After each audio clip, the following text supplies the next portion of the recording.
And I believe we are now streaming on Facebook.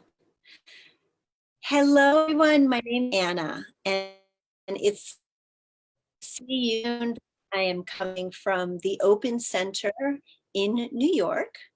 And I am so delighted that my conversation today is with Dr. Richard Brown and Dr. Patricia Gerbarg. And today we are going to dive into a very wonderful conversation about the power of breath as a healing mechanism. And Dr. Brown and Dr. Gerbarg are going to share with us their history and their experience and an incredible training program that they're offering through the New York Open Center. So it's really lovely to be here, and good afternoon, a happy October day. Good to be here. Good to be here. Okay, so I wanted to first properly introduce the New York Open Center. It is the longest running urban education center specializing in holistic health and spiritual practice in New York City. We believe that it's the longest running center in the United States of America, and it was founded in 1984. The intention is for it to be a home base for those people interested in studying, well, meeting kindred spirits, studying alternative medicine, spirituality, holistic healthcare, meeting, training, playing, practicing, all of it. And it really has done that over its 36-year history. We are incredibly delighted to be able to host practitioners like Dr. Brown and Dr. Gerbarg, who bring with them decades of experience in both traditional medicine and complementary medicine or integrative medicine. And they are training with us. So it's really wonderful to have you. We look forward to hearing more about the trainings that you're offering in the near future. And I'm going to give a proper introduction because they, both Patricia and is Richard, or is that first name or? Yeah, Dick is good. Dick, okay. Patricia and Dick. By the way, Pat is good for me. Okay, great. Pat and Dick. So I have had a lot of fun meeting them and understanding the deep layers that they bring to the table. So I'm going to start with what is their traditional bios, and starting with Patricia Gerbarg. You are a Harvard-trained psychiatrist, a researcher and writer, and you specialize in integrative psychiatry. Your research focuses on mind-body practices for reducing the effects of stress and trauma. And you have worked particularly in mass disasters. So in the after effects of 9/11, the Southeast Asian tsunami, earthquakes in Haiti, war in Sudan. So not only do you have a deep medical practice, but you extend yourself out to a lot of important and powerful situations in the world that need support. You and your husband have co-written over 40 articles and books, book chapters and so forth. So you're an extensive writer as well. So thank you for being with us. You are also currently the assistant clinical professor in psychiatry at New York Medical College. Great. And Dr. Richard Brown is also an integrative psychiatrist, a researcher, a writer, a co-writer with his wife. You are currently an associate clinical professor in psychiatry at Columbia University in New York. And I had a lot of fun unpacking and learning that you also have a very extensive background, even as far back as a child, in yoga, qigong, the fields of Wyoming. So I'd love to talk a little bit more about that. But you are both here with us to introduce and share with us a program that you've designed. And the name of the program is Breath, Body, Mind Transformation. And that says a lot. So let me start with this. What we're honing in on is the power of the breath to heal. And we know that there's an ancient background in that, but it also has new modern kind of popularity, for lack of a better word. It's more accepted in the mainstream. So can you tie those together? How did the ancient wisdom become mainstream, and how did you get involved in this? Want me to start? Well, people do things for many reasons. So there are many threads in my life. So when I was 9 and watching PBS, Richard Hittleman had a show on yoga. And I watched it and I was like, wow, I really like this. And I began to do it. It's funny because patients still bring me sometimes old books written by him and they say, Dr. Brown, this looks like a really nice kind of yoga. And I'm like, yes, it is. Wow. So, and it was not heavy on athletic asanas. There were a few asanas, and the advanced yogis that I've been with in India don't do hours and hours of physical yoga asanas every day in general. I mean, there may be exceptions. Some people are more athletic than others. They do some asanas, they do some meditation and some breathing and some chanting and philosophy. And it's much simpler and very natural for most people.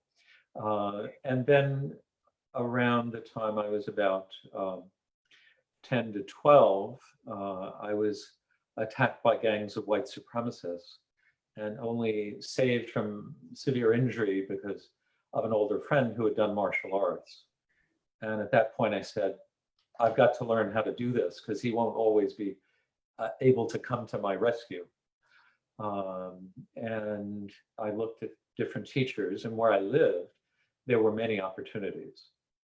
And I was in a military family. And so I started in a military martial arts club that had intense judo and jujitsu. And it was at the time of the Vietnam War. And people were there to really learn how to do it. And it was a matter of life or death. And breathing and meditation were highly encouraged. They weren't required. And I began to learn how the mind, body, spirit is a really integrated complex, which is a part of Asian culture, but at that time was not even thought about as part of our culture to train it. And as time went on, I then began to realize there were other connections. So my father's father was a master mushroom healer in the hills of Kentucky. And when I was a small boy, he would take me out while he went picking mushrooms in the woods, and I would sit with him while he prescribed different mushrooms for different problems. So that's an art that is found in Eastern Europe, East Germany, Poland, those areas, but also in China and Japan. And so I got the idea that you could heal people with more natural ways. And my sister and uncle my sister lived in Wyoming, my uncle lived in Colorado. So starting in high school, I began to spend much of my summer times out there and ended up first being taught how to hike all over in the mountains, and then ultimately ended up in college and then medical school. I would go with friends and then eventually on my own, often for weeks at a time in the mountains. And that's a little bit like being on silent retreat with the animals when you go for a long time. And that also then, unusually for white people, my sister had close friends who had grown up on the reservation. And we were invited at times to go to the reservation. And I saw healing being practiced by Native American shamans.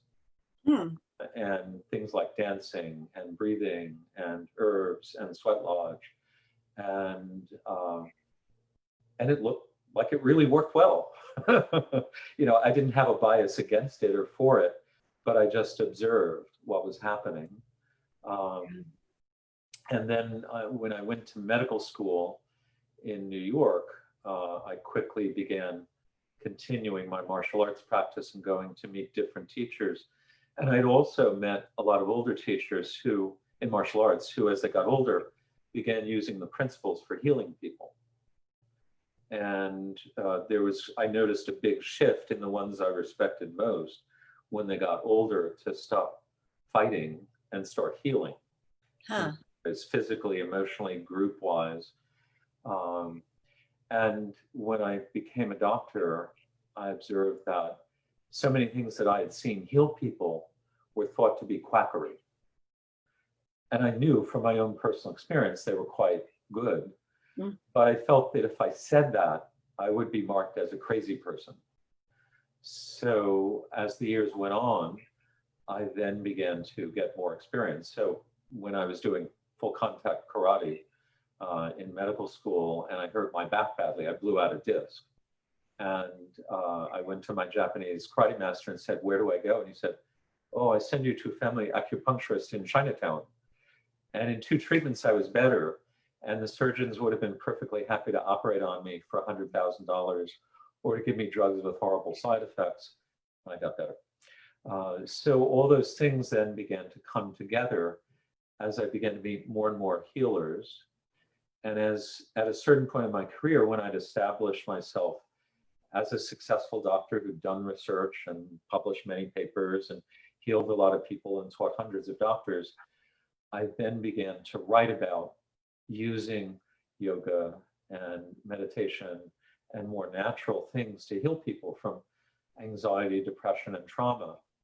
And that then began to bring me in contact with a yoga foundation in India that was concerned about the worldwide epidemic of depression. Most countries in the world could not spend the kind of money that America spends on these things. Right. And began to meet other healers and finally doing research, trying to understand how the breathing could heal or help many things. And at that point, one of the researchers I was working with in Canada said, you need to bring together all the different streams of the spiritual traditions that are coming together in North America and help it be understandable scientifically and show that it really works. And I trained with a famous guru in India, and when the first time I met him and spent time with him, he said, "What do you want to do?" I said, "Well, I want to travel around the world because I really enjoy that. And I want to show the scientific basis of this." And that's what's happened since then. So about a little over 30 years ago, I met Pat, and she had no experience with it. And I'll let her pick up the journey from there. I would say I had a more traditional background than Dick. My dad was a very active physician in a small town, and I learned, his principles for practicing medicine. He was very dedicated, worked extreme hours, fond memories of going on house calls with him because quality time was any time you had alone with him. So the drive to the hospital, which I would go, or the drive to visit a patient, this was quality time. We could talk in the car. But in any event, when you're a child, you pick up a lot of impressions and you just learn a lot just by watching and being in a situation. So I knew that I wanted to become a doctor. And at that time, there weren't very many women doctors. I mean, I was born in 1950. So, but my dad totally believed in educating women, and he was the one who encouraged me. But he was very oriented to science. He loved it and stressed having a scientific approach to things and logic. So that carried me through very well, through my whole education and training, and science was reinforced. When I went to medical school, we were taught that these complementary treatments and herbs, they were unfounded and they, didn't do anything. So that was my attitude. And I practiced psychiatry for about almost 20 years. I was very happy doing psychoanalysis and psychotherapy, and I did give medications. And then Dick came into my life, and he was doing all these other things. And I said, "Well, that's okay, sweetie, you do that. I'll do my thing, you do your thing." And then I became ill with a mysterious disease that nobody could diagnose. And over a period of years, my health declined to the point where I literally was an invalid physically, and it was also affecting my brain. And Wow. I got diagnosed with Lyme's disease, which in those days, was not as much was known. And eventually I had, a long period on antibiotics and all of that. The standard treatments got rid of the bug, but they didn't heal all the damage that had been done to my brain and my body. And I was really pretty debilitated. And the doctors turned me over to my husband. And at that point, I was so desperate, I was willing to try anything he suggested. So he began treating me, and he actually found herbs and other things that completely restored my cognitive functions, my mental functions, my physical strength, many things. So it was only after personally experiencing a life crisis that my mind opened to other possibilities. And this is true of many doctors. It's only when they or someone they love in their family has an illness that nobody can cure that they will turn to other things. And I've learned a great deal in doing that. The breathing was also part of that. I had no background. I was not interested, but he's very persuasive, and he started telling me about how much it was helping his patients. And of course, I want to do whatever I can to help my patients. So I tried the breathing, and I was totally shocked at the effects it had on my mind and my emotions, as well as the other people in the class I was observing, because I knew them and I knew this wasn't a placebo. And these people weren't highly suggestible, and that there were real changes. So that sparked my curiosity, which was, we have to understand how this works in modern scientific concepts.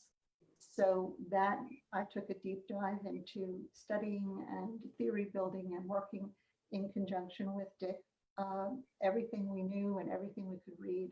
And we found bits and pieces here and there to put together a neurophysiological theory that could account for all these effects we were seeing, because breathing was affecting not only how people felt, but actually helping them to think more clearly, changing their emotions, opening their hearts to be able to feel and experience love and compassion that they hadn't been able to. And I began using it with my patients in practice, where I could see, right there in front of me, people's old traumas that, even years of psychotherapy had not fully resolved, suddenly would open up and completely normal. So really needed to work hard to try to understand what was happening in front of our eyes. And over the years, we've refined the theory, we've tested different pieces of it. A lot of other researchers, we presented this around 2002 at conferences in the United States and in India. And these concepts have now permeated, and a lot of, we're not taking credit for all of these changes, obviously. There were many researchers involved, but the trends now, the research is all pursuing the effects of breathing on the autonomic system, on brain structures, MRIs, so much fascinating research. So we're learning more and more. And in the meantime, we've been fortunate to be able to help probably tens of thousands of people around the world. So we decided that as we got older, we would reduce our clinical work and focus more and more of our time and energy on transmitting this knowledge to as many people as we could. And that's why we train teachers, and we have them go to as many places as possible. So what you're doing is helping in our mission. Yes. Which is, especially now, the world is such a mess, Right. and everybody is anxious, and many people are traumatized, and they're afraid. And the wonderful things about these practices is they reduce feelings of fear. People either feel safe or unsafe, and everybody's feeling unsafe right now. And it's causing a lot of stress and strain on the system. You don't actually think as well when you don't feel safe. So by being able to shift people into feeling calm and safe, and their minds are better able then to solve problems, to deal with all these complex situations that we have, to exercise better judgment, and to be able to feel connected to people. Mm. because people are feeling so isolated. So to restore that sense of connection, safety, uh, calmness, being able to sleep, Mm. all of these things is so important to do, especially now globally. Right. Wonderful. What a unique background you both have, and converging and meeting each other and then supporting each other really gives you a deep perspective from different points of view that you can share. And that's very powerful. So thank you. Can you bring us to the place, like when you talk about breathing, what exactly do you mean? Because we all breathe, but it's not just breathing. There's a little bit more structure to it. Isn't that true? Well, one of the things that we discovered was that the brain listens to the lungs. The brain listens to the lungs. Brain listens to the lungs. Okay. Okay. So there's a constant communication between the body and the brain, right? We know the brain kind of tells the body what to do in a certain regard, but a lot of the functions are automatic. We're not thinking about them. We don't think about our heartbeat. We don't think about our digestion. This just goes on automatically. And at the same time, the body sends signals up to the brain because the brain needs feedback. It needs to know what's going on everywhere in the body in order to be able to orchestrate things properly and maintain our homeostasis and all of that. So the body has, I would say, gazillions, because there's so many millions of them. I don't even know how many millions. It has little teeny weeny receptors throughout the body, receptor cells, and these are constantly firing and sending signals. So if you think about millions and millions of bits of information are constantly going to the brain, we're not aware of it, and the brain interprets that information. And based on that interpretation, the brain then determines what we're going to do, how we're going to feel, what we're going to say, all of these things. So it's very important, this feedback, and it's constant back and forth. It turns out that the lungs have an enormous number of these receptors. And every time we breathe in and every time we breathe out, that system sends millions of signals to the brain. So the brain constantly knows what's happening in our respiratory system. And when we change our pattern of breathing, we change the pattern of information that we're sending to the brain. That information has a very specific meanings to the different parts of the brain. And that information goes to all of the major centers of control in the brain. So some of the information goes to the emotion centers in the amygdala and the limbic system. Some of the information goes to the thinking centers in the prefrontal cortex and the frontal cortex. It goes all over. It goes to, I don't want to name all the brain structures, but basically these pathways, this information goes and it influences how we perceive ourselves and what's going on inside, how we perceive our bodies and our bodily feelings and sensations, and also how we perceive other people and our environment, the outside world.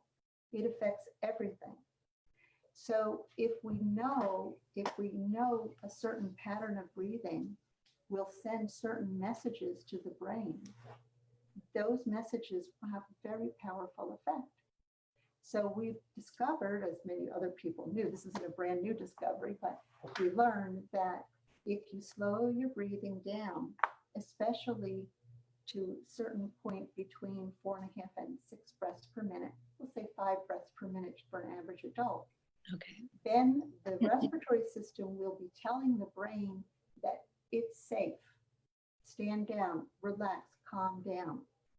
And it will turn on what's called the parasympathetic part of our nervous system, which is the healing, soothing, restoring part of our system.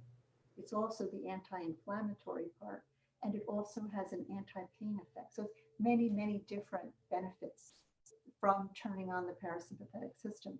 Most of the time, because we're under so much stress, the sympathetic part of the nervous system is dominating. And that's the part that says, look out, something's happening, something's about to happen. Get alert, be ready for whatever. So it's constantly revving up, and that has to be calmed down. So by doing these breathing practices, we calm down the overactivity of the alerting warning part, and we boost up the activity of the calm, soothe, restore part of the system. So it changes the whole balance of the stress response system, among other things, because it does many, many things. And we think that the messages from the lungs are sort of the most powerful messages, because the mind and the brain have to be sure that we're breathing well all the time. It's a vital function. If we can't breathe for a few minutes, we're going to die. So any information from the respiratory system is going to receive top priority when it's received at control center, or whatever you want to call the brain. Okay. So those are just some of the aspects that we work with. So as you describe it, it just sounds like the most powerful medicine and it's in us, and it's always accessible, and it's always free, and it can be lived into any setting that we're in, whether it's our own homes or the front lines of wherever we are. So am I understanding that you can teach people how to do this themselves? So they always have this toolkit with them, but you also are interested in scaling the knowledge. And so you're teaching trainers who can also teach people. Yeah. So we've converted all of our programs to a virtual format. And it's not just do this, copy that, it's more than that. It's really conveying how to help people discover what they're feeling and how to adjust their feelings in any situation, whether you're at home or out in the world. So people learn to do the practices which we teach, not just that one type of breathing. We teach a number of different things to help people. There's some situations where you need to activate yourself to be more alert. For instance, if you have to pay attention a long time, like a student has to be paying attention to a screen all the time, you can take 2 minutes and do a couple of activating breath practices. It'll focus your attention and keep you on target. So there are different types that people need for different situations. And we teach people to do this with their eyes closed, but also with their eyes open. So nobody even knows you're doing it. And that really makes it convenient. So although this breathing was described 3,000 years ago in a Chinese Buddhist medical text as the breathing for longevity, modern researchers didn't know really anything about it. And a group from New Jersey with Japanese researchers began studying what happened to Japanese Zen monks when they meditated. And they went to 3 famous Zen monasteries near Tokyo. And they then hooked them up to all kinds of things. And what they saw was all the monks who were rated as advanced, who had been meditating for typically 8 hours a day for 20 or more years, as soon as they began meditating, they began doing this kind of breathing. The other monks did not, because none of them had ever been trained. It took many years of meditation and spiritual practice for their bodies their unconscious minds to discover the breathing. And that group came back and they didn't quite understand the significance, but they then began doing experiments where they had healthy, normal people breathe in all possible rhythms without holding their breath at any point. And what they saw is in every system they could measure, all systems became optimal. They didn't know at the same time, a group in Italy led by a cardiologist who studies high altitude adaptation and breathing in medical conditions like heart disease or lung disease, they were also doing the same experiment. And they found that when people breathed in this rhythm, everything they could measure in any system became optimal, and it would last for hours after doing a round of the breathing. It's not like people have to do it all the time. They just have to do it some every day, basically. And for me, another factor besides learning that was training with a teacher in India and seeing him work with 20,000 people or 100,000 people, or close to 1 million people at a time. And that also came around the time we experienced 9/11. And being in New York City the day 9/11 happened, seeing patients, and then soon realizing that there were hundreds of thousands of people who were physically and emotionally hurt, that the one healer, one client model was not adequate anymore. It's valuable, but it's not a standalone thing. And the ability to work with large groups. And that's something they've been used to doing in China and India for thousands of years. And so kind of, it also engages the healing power of the group, which we've been losing. People have become more isolated and connected to technology as opposed to each other, even though they crave being connected with other people. So engaging the breath and the power of the group together to heal more people made a lot more sense to us. So tell me, what have you done? I understand, I went to your website, and I know you have, there's one website, but did I also find another home base for your work where you're training and sharing your work? I guess the question is, tell me how you're getting this out and how somebody like myself can get more involved and learn more about what you're doing. Well, we have a website, breath-body-mind.com. Okay. It's in between the breath, body, mind. And on the website, there are videos in which people can see us giving scientific lectures, explaining about the practices. We did some webinars for the Semel Institute at UCLA, and they're right on our homepage. And also after the lecture, Dick demonstrates how to do a short practice. So people can actually go there and see some of the things that we teach. There's also information about some of our programs. I haven't had time, frankly, to put up every single program because we, over the years, we've had so many of them. And we've trained hundreds of teachers, and they're all involved in different projects. We have teachers in Rwanda working with genocide survivors. We have teachers, a group of women who themselves were liberated from slavery, who are the teachers in South Sudan. We have people, teaching in so many different places. But what we're trying to do now is train even more teachers. So we've created a nonprofit called the Breath, Body, Mind Foundation. That's it. There you go. Okay. Sorry.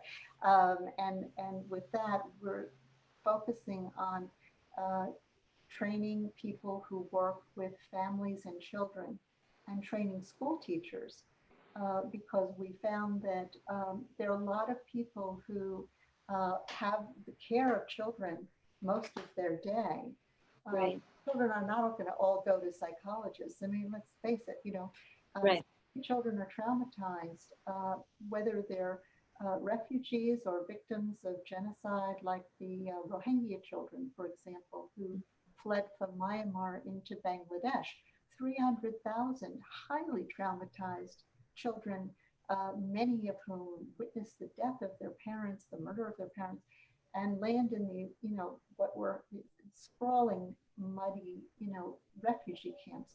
So a small group of volunteers decided to try to offer them a few days of normalcy by setting up some little schools for them. And before they set up the schools, they had heard about our work, so they contacted us and said, could you train our teachers in some things they could do to help the children recover from their trauma while they're here at our little school? Wow. So, well, why not? Let's try it. And so at night, we had 3 weeks to train their teachers, and they immediately began using the practices for the children and immediately found that these were really helping the kids who'd been traumatized. And they went on then to do a lot of their founder, who is Samir Mansour, came to the US, trained with us, and videotaped us teaching children and created a whole website where people can go, anyone can go and see some of the techniques we use to work with children.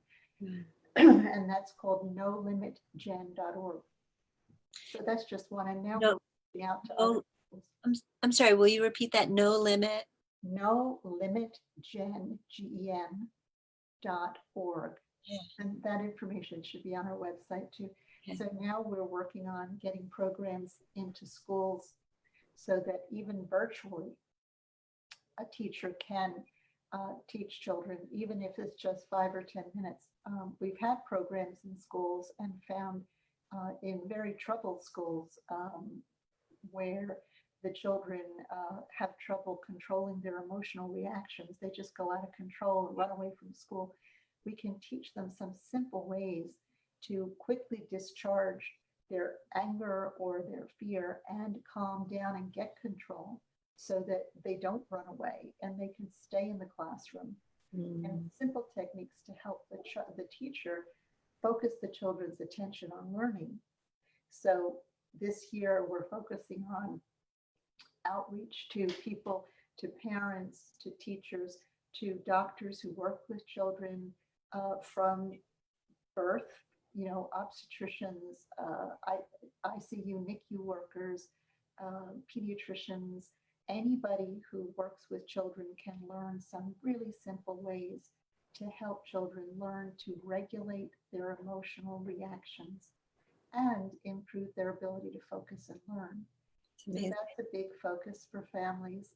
This can be provided online to families who are in quarantine anywhere at home in the world. The area we're focusing on is healthcare workers. We're trying to reach out to the medical students and the residents and the doctors. Because can you imagine, you're a first-year doctor and your first experience is the coronavirus crisis, right? With your whole, your ward completely overfilled, people dying right and left, not enough equipment. I mean, it's a horrible thing for these young doctors to have that, but that's their world. Right. Doctors, the nurses, the hospital staff, the people who put their lives on the front line, and they're under tremendous stress, as we know, and they're, going home and having to take care of their families. So, our programs are for everyone, but we especially through the foundation are hoping to reach people who are being so affected these days. And we've also done a lot of work with military as well as veterans in the US and also in other countries around the world. And the ones who are most in combat find it extremely helpful and say that it saves their lives and the lives of their friends. Wow. So you both are spearheading an incredible humanitarian effort. You do it with such calm and composure and groundedness, but it's really a huge deal. It's a huge effort and a real gift and empowerment to people everywhere, of all ages and all settings. If I had a daily breathing practice, would I feel notably healthier? Yeah, what I'd say is what people find, usually at the end of a basic course with us, they're feeling significantly better. Each round of movement, breathing, and meditation releases some old stress. But we want to release stress, but not too much too fast, because that can be a shock to the system. Because we get used to being stressed. It's a little hard to detox from the addiction at first. Right, that's a good one. People feel better at first. And then as they keep practicing, they realize things keep improving over time. And usually there's a big leap over the first 9 months, but things continue to improve. And what's always so amazing to me is having learned from different teachers in different parts of the world and looking back at the writings on it, the same things happen over and over. And the process of learning is so similar over and over in different cultures. So I feel this really taps into our basic neurophysiology. And typically when people have their lung functions measured, their lung functions go up usually after about 6 weeks by at least 25%. And often by the end of a year, 60%. And if they keep practicing, it keeps improving. That's incredible. That is incredible. But we haven't really talked about the fact that also as I said, this helps everything measurable in the body get better, including how well your brain works to solve complex problems. So that's really important for kids, but it's important for all of us. Yes. We have so many challenges and so many more things happening in a short period of time than we used to. And, you know, if you think about all the diseases of aging and Right. the diseases we have through our lives, they're driven by stress and inflammation. And this technique addresses both parts because we reduce the stress, but we also turn on the anti-inflammatory system of the body. And so we've done a study of very ill people with inflammatory bowel disease, ulcerative colitis and Crohn's. And in 6 months, the folks who did our program had huge, significant improvements in everything, physical symptoms, psychological symptoms, functioning. And we're working on doing now a larger study of that. And it's a model for almost any of the diseases you could think of. That's incredible. So the fact that now you're offering this training, and we're going to move into the Open Center, what we can, the public can access from you through the Open Center. The fact that you're doing this online means that, again, it's scalable. No, we don't have to come and be in a room with you.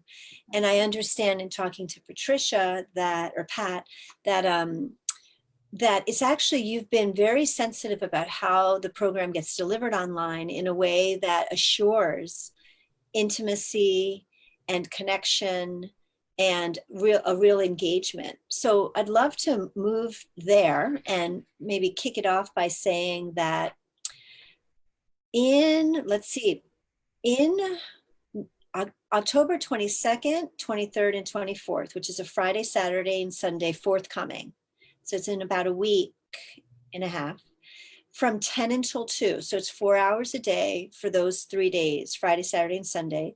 You are offering an introduction, which is called Breath, Body, Mind Transformation Introduction. And then after that, in November and December, you are offering a level 1 teacher training. Mm-hmm. So right away, before the end of the year of our 2020, those interested and available to do this can actually walk away with training, both to personally apply it if we just do the intro, but then a level 1 of offering it to others. So that is amazing. All this information can be found on the opencenter.org website. But why don't you tell us what to expect? And we could start, in any way that you want to talk about it. And yeah, what can we expect? So the introductory workshop that you're talking about is a 12-hour program in which we teach a series of gentle movement and breathing practices. And why is it 12 hours? Well, it's partly because it takes a little longer to teach by Zoom, but also because we want to be very careful as we teach people to make sure they're really doing each practice in the optimal way. Right. And in order to do that on Zoom, normally if we're in person, I can walk around the room and see how, and coach someone if they need a little help. But in order to give the same attention on Zoom, we have to have a whole bunch of our assistant teachers, people we've trained. So each assistant is assigned a certain number of people. It might be 6 people, it might be 10 people that they monitor and watch throughout the program. And if anybody needs some individual coaching or individual support, they go into a private breakout room and work with them one-on-one. Great. Adapt it, because we get a huge range. We might get people, in their 80s. We might get people with medical issues or right. Respiratory problems or recovering from COVID. And we may have to adapt the practices to their needs. It's not exactly the same for everybody. And so we have this ability now to really watch them carefully and to give them a private adjustments if they need that. And the second thing is that what we're finding is when people come, they are so stressed out and upset, even just at the start, right. that it takes a little more to help them get into this. But also, Some people have had a loss. Someone in their family just died in the hospital and they couldn't see them. And so their distress is like so near the surface. And when they get calm and relaxed, then sometimes all of those feelings suddenly come out and they're crying or upset. And they may need some individual support or a moment alone. We want to be able to respond to that. And again, offer them a private room with one of the teachers who will sit with them as long as necessary. So, as doctors, we're trained to do no harm. We don't want people to have a bad experience. We want to make sure that, we're watching carefully and we're responding to each person's needs that may come up during the program. So Right. it's much more labor intensive with all these assistants, but that's been very important. And the other thing we do, if we have a big class, is we try to offer a small group experience a couple times during the workshop. We'll have a teacher, the teachers are in separate breakout rooms. And so people are assigned to an individual teacher who gets to know them better, and they get to know their small group. And it was fascinating how people can form very strong bonds in sharing. And that small group experience is so important to people.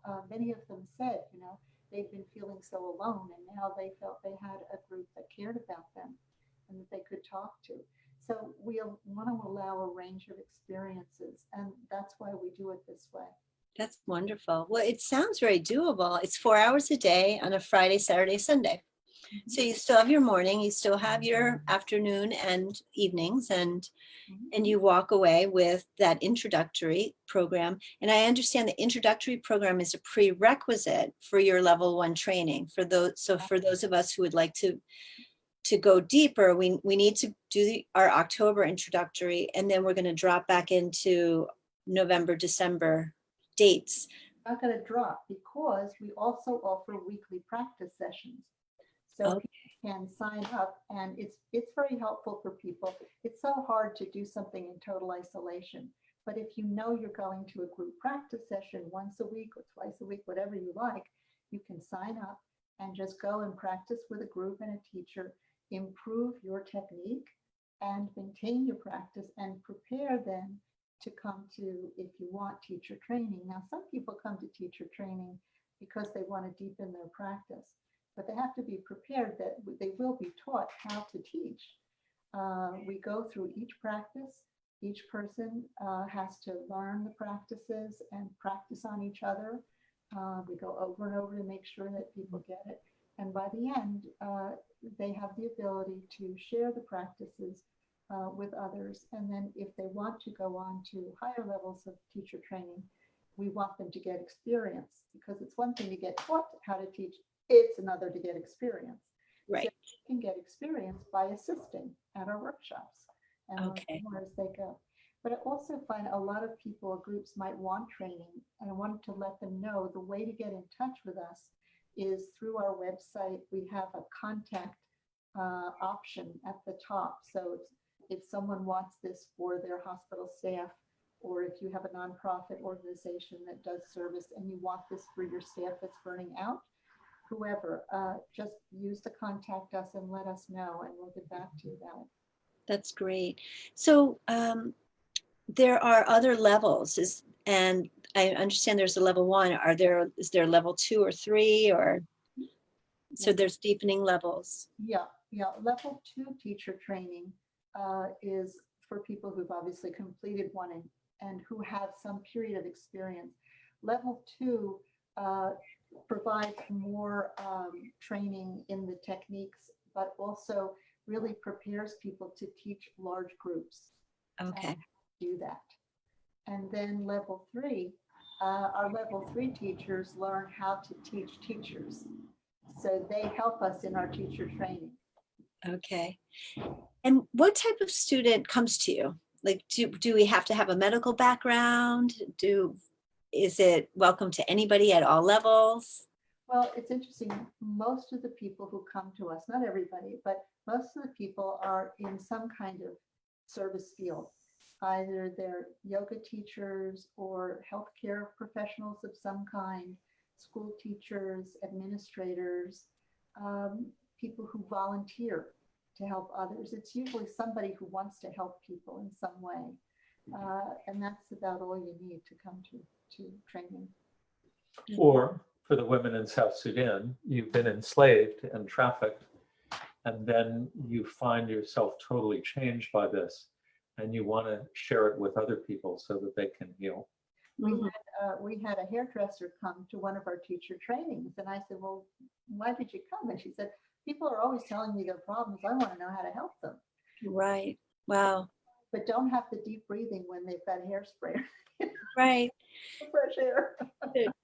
So I'm hearing that survivors, and all of us in some capacity are a survivor of something, right? And so survivors are also anybody who wants to share, to learn it and also share it, because the breath is an equal opportunity tool, isn't it?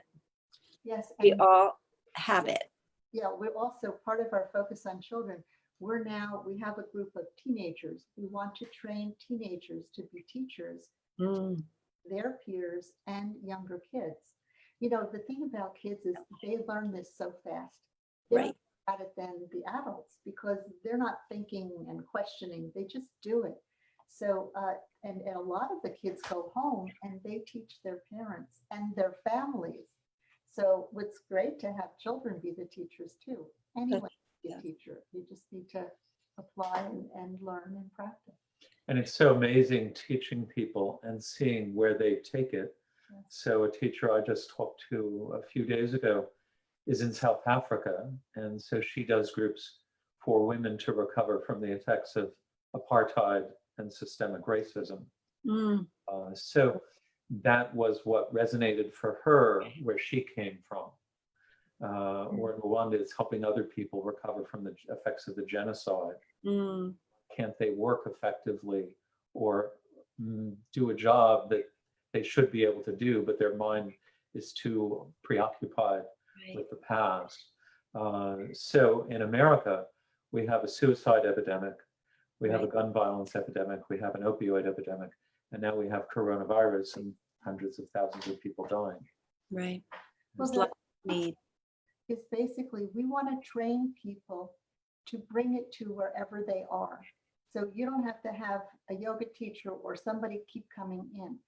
Wherever you work, wherever you live, the people there can sustain it for themselves. It's self-sustaining. That's the whole point. We have several teachers who specialize in people in nursing homes. One is young and one is old, and they both love it. And the people in the nursing homes love it. Right. That's fantastic. Wow. Well, this is such a gift, and I wish you lots of love and support. You know, you could have a tribe of people, army of people behind you, getting this word out as much as possible, and to those who are in the scientific community, to those who are in the healing arts community, and to all of the users. So thank you for offering this through the OpenCenter. That's really wonderful. Do you have a sense of whether or not you'll be scheduling trainings in 2021? Yes, we've already been talking about that with the OpenCenter. Well, Okay. we'll definitely be scheduling trainings. We do other places besides just the OpenCenter, but we're more than happy. Okay. At the OpenCenter, they've welcomed us and supported the work. And we're absolutely delighted to be able to become known to the people who have been with the OpenCenter for so many years. That's wonderful. They're, live also for quite a few years. We've done programs there, and so it's, we're delighted, and thank you for the opportunity. Absolutely. So the OpenCenter is now welcoming people across time zones. And one of the things that we say is that they can sign up for for the program, and say they're in Europe, they can't actually be with you live, that they have the recording. But does that work with your program, or do you prefer that people are actually live in the class? Well, we do programs with Europe. We have a lot of fans in the United Kingdom and in other countries.